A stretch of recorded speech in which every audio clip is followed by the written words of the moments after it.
¿Qué es la gametogénesis? La gametogénesis es el desarrollo y maduración de las células sexuales masculinas y femeninas, que se dividen en dos tipos por el sexo, que serían en el masculino la espermatogénesis y en el femenino la ovogénesis. Este proceso es vital para el correcto y buen desarrollo de células como son el espermatozoide y el óvulo, de las cuales si no están presentes, o sea, si no se hace esto y no llegan a existir, es imposible la reproducción. La ovogénesis es el proceso mediante el cual se produce el desarrollo del ovocito antes del nacimiento. Hay una migración de las células germinales primordiales hacia los ovarios del feto para dar lugar a los ovocitos primarios mediante sucesivas divisiones mitóticas. Bueno, la maduración de los ovocitos inicia antes del nacimiento, ya que una vez que las células germinales primordiales llegan a la gónada de un embrión femenino, se diferencian en ovogonias. Esto lo podemos ver en la imagen que está aquí abajo. Estas células experimentan varias divisiones mitóticas y al final del tercer mes de gestación, a medida que se van formando los ovocitos primarios, aparecen células de tejido conjuntivo que los rodean, formando una capa única de células foliculares aplanadas. Las células epiteliales planas o células foliculares, que son células que rodean al ovocito en su proceso de maduración y que lo acompaña y nutre hasta que esté maduro, se originan del epitelio celómico que cubre al ovario. La mayor parte de las ovogonias continúan dividiéndose por mitosis, pero algunas de ellas detienen su división celular en la profase de la primera división meiótica y forman ovocitos primarios. Durante los siguientes meses, el número de ovogonias crece, pero en el quinto mes alcanza su punto máximo, que son aproximadamente 7 millones de células. En este punto comienzan a morir muchas células. Las ovogonias y ovocitos primarios se degeneran y desarrollan atresia, pero al séptimo mes la mayor parte de las ovogonias se han degenerado. Básicamente todas las que sobrevivieron se van degenerando poco a poco, excepto un número menor cerca de la superficie. Todos los ovocitos primarios sobrevivientes se encuentran en la profase de la primera división meiótica, y la mayor parte de ellos están rodeados de manera independiente por una capa de células del epitelio folicular plano. Bueno, los ovocitos primarios inician la primera división meiótica antes del nacimiento, pero la finalización de la profase no se produce hasta la adolescencia. Siguiendo con el tema de la maduración de los ovocitos, se dice que cerca del momento del nacimiento, todos los ovocitos primarios han ingresado a la profase de la primera división meiótica, pero en vez de avanzar a la metafase, ingresan a la etapa diploteno, una fase de reposo propia de la profase. Los ovocitos primarios permanecen detenidos en la profase y no termina su primera división meiótica antes de alcanzar la pubertad. Este estado de detención es producido por el inhibidor de la maduración de los ovocitos, un péptido pequeño secretado por las células foliculares. El número total de ovocitos primarios al nacer se calcula que es entre 600.000 a 800.000. Durante la niñez, la mayor parte de ellos se vuelve atrésico. Solo aproximadamente 40.000 están presentes al comenzar la pubertad y menos de 500 ovularán uno cada mes hasta la etapa de menopausia. La segunda y la tercera fase, que son las del crecimiento y la maduración, son cuando los folículos maduran y ocurren un poco antes de la ovulación de cada mes. Se seleccionan entre 15 y 20 folículos de la reserva para completar la primera división meiótica. Algunos mueren y otros cuantos comienzan a acumular un líquido en la cavidad llamada antro, para después ingresar a la etapa antral o vesicular. Esta etapa es la más prolongada y ocurre aproximadamente 37 horas previo a la ovulación. Estos procesos de esta etapa son importantes para el transporte de materiales desde las células foliculares hasta el ovocito. El ovocito primario se divide en dos, los ovocitos secundarios y el primer cuerpo polar. La división del citoplasma es desigual porque el ovocito secundario se lleva casi todo y el cuerpo polar no tiene ninguna función y se degenera. Con la ovulación inicia la segunda división meiótica, la cual se queda detenida en la metafase hasta ser fecundado el óvulo. De no ser fecundado, ocurre la menstruación. La espermatogénesis es el proceso de formación de los espermatozoides, que son los gametos masculinos. Tienen lugar en los túbulos seminíferos testiculares, con la duración aproximada de 62 a 75 días en la especie humana.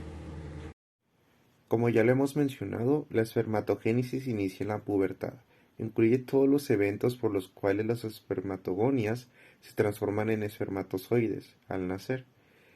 En esta imagen que podemos ver en la diapositiva, podemos apreciar cómo las células germinales del embrión masculino pueden reconocerse en los cordones sexuales de los testículos como células pálidas grandes, y también podemos ver que están rodeadas por células de soporte. Poco antes de la pubertad, los cordones sexuales desarrollan un lumen y se convierten en túbulos seminíferos. Casi al mismo tiempo, las células germinales primordiales dan origen a las células troncales espermatogónicas. Por ejemplo, las espermatogonias de tipo A representan la población de células precursoras o células madre que se dividen por mitosis, y su producción marca el inicio de la espermatogénesis. La última división celular da origen a las espermatogonias de tipo B, que se dividen entonces para formar espermatocitos primarios. Los espermatocitos primarios ingresan entonces a una profase prolongada que dura unos 22 días aproximadamente, seguida por una terminación rápida de la primera división meiótica y la formación de espermatocitos secundarios. Este proceso inicia en la pubertad y nunca tiene fin. Es una serie de eventos por los cuales las espermatogonias pasan y éstas se transforman en espermatozoides. Están desarrolladas en uno de los testículos en una estructura redondeada llamadas túbulos seminíferos y toman aproximadamente de 62 a 75 días el ciclo completo para estar regulada por la producción de LH, que se une a unos receptores en las células de Leydig que estimulan la síntesis de testosterona, que a su vez se unen a las células de Sertoli para promover la espermatogénesis. El proceso comienza cuando las CGP le dan origen a las células troncales espermatogénicas y a intervalos que emergen células de estas células troncales para dar origen a las espermatogonias de tipo A. Estas células pasan por un número limitado de divisiones mitóticas para formar clones celulares. La última división da origen a las espermatogonias tipo B, que se dividen para formar espermatocitos primarios. Estos ingresan a una profase prolongada de aproximadamente 22 días, seguida de una terminación rápida de la primera división meiótica y la formación de espermatocitos secundarios, que durante la segunda división meiótica estas células comienzan de forma inmediata a formar espermátides haploides, obteniendo 4 células a partir de la primera y comienzan a tomar forma de espermatozoide maduro. Luego el flagelo crece y toma una forma puntiaguda. Después se reduce el citoplasma y se desarrolla el acrosoma listo para ser eyaculado. La espermiogénesis o espermioteliosis es la serie de cambios que da origen a la transformación de espermatides en espermatozoides.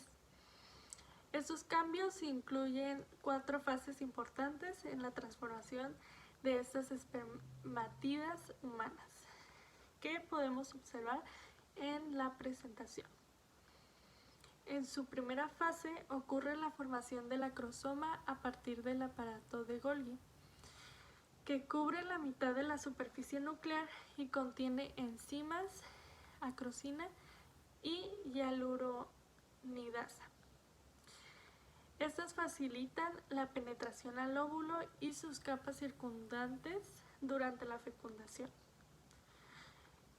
En la segunda fase se da la condensación del núcleo por sustitución de histonas por protaminas. En su tercera fase ocurre la formación del cuello, la pieza intermedia y la cola del esperma. Por último, en su cuarta fase ocurre la eliminación de la mayor parte del citoplasma una vez que los cuerpos residuales son fagocitados por las células de Sertoli. En el humano, el tiempo que se requiere para que una espermatogonia se convierta en espermatozoide maduro es alrededor de 74 días y diariamente se producen acerca de 300 millones de espermatozoides. Cuando se completa la espermiogénesis, los espermatozoides se desplazan desde los túbulos seminíferos hasta el epidídimo, en donde quedan almacenados hasta que, durante la pubertad, alcanzan la madurez funcional. Los gametos anormales son consecuencias de la no disyunción, que es cuando un espermatozoide o un óvulo tiene dos copias de un mismo cromosoma determinado, mientras que el otro óvulo o espermatozoide no cuenta con ninguna copia de este mismo.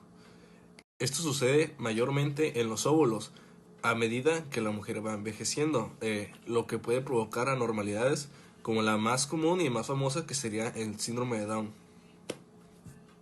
Como dije antes, los gametos anormales son causa de la no disyunción. La no disyunción puede ocurrir durante la meiosis 1 o la meiosis 2 y es la principal causante de diversas anomalías médicas, como lo serían el síndrome de Down, síndrome de Turner, síndrome de Patau o el síndrome de Edward, también conocidas como trisomías. Como dije antes, la edad materna es un factor de riesgo para las trisomías, así como la alteración de la recombinación o cualquier proceso que altere la segregación cromosómica, así como lo sería la genotoxicidad o las translocaciones. Las diferencias entre la ovogénesis y espermatogénesis es que las células resultantes de la ovogénesis representan tamaños distintos debido a que el material nutritivo no se distribuye equitativamente. En cambio, en la espermatogénesis, pues todas sus células resultantes son del mismo tamaño. En la ovogénesis se produce solo un gameto funcional. Al contrario, en la espermatogénesis se producen 4. En la espermatogénesis se requiere un proceso de diferenciación para obtener gametos funcionales y en la ovogénesis no. La ovogénesis también se inicia en la mujer al tercer mes del desarrollo intrauterino y en el hombre la espermatogénesis cuando alcanza la pubertad, o sea que cuando está en la pubertad. Los ovocitos primarios de la ovogénesis quedan retenidos en la premeiosis hasta el momento de la ovulación. Los espermatozoides primarios continúan su proceso de reproducción meiótica. Gracias.